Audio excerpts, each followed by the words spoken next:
Manen ana isalbar pay tibiyag na ti 50 titaw en na ani isa gani timbresa may sa a person with disability residente ti barangay Kimalaba Dolores Abra kalpasan analmes iti Abra River apaset ti sitio pagpagatpat bumagkat tayom Abra idi malim kalman.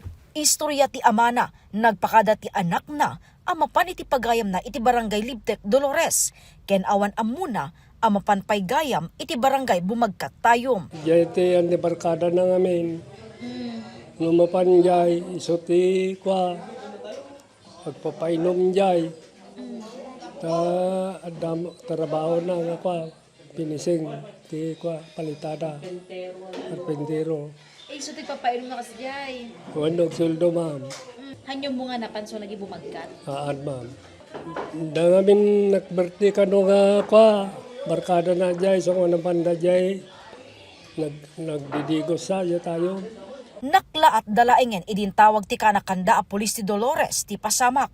Iti investigasyon ti pulisya naawis ti biktima amapan ag piknik iti sitio pagpagatpat bumagkat tayom idi bigat kalman. Bayat nga addada iti kubo iti igid ti karayan, mapapati a nagiinom dati arak kadwa na dagiti 7 nga individual. Ken napanday toy nagdigos iti karayan. Jadi kuan paspor panabin matok iti karayan awan mauredan nga lumungawon. Mano minutos sir nga napaliud nga limong aw. Sigun ko na iti kadwa na mga more or less 30 minutes ma'am. Iso nga panda kinita dagi kadwa na magla panda binatok ma'am.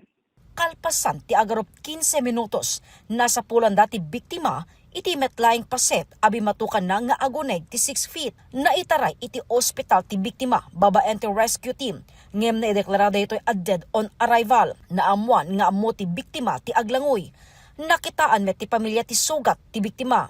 So ti kunada ka nag-dive na punta nga kwa kanya na najipat bato ko na jamo ano bato no pila. So dajay dasugat to na baset.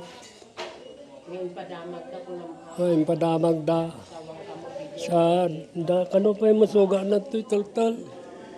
Sigun na doktor baka na ikwa jay tabin matok na ikwa siguro jay tabat bato day karayan ma'am iso nga siguro ti may isang kuan na. Na ito pa sir? Yes ma'am. Asay gimoging nga sugat na sir niya pay. Ada day ulo partinti ti ulo na ma'am. Maidalan met ti otopsiya ti biktima. Nagpaligip manen ti pulisya ti kanayon a panagannad tapno maliklikan a maulit ti kaasping nga insidente. Jessica Boreta, Balitang Solid North.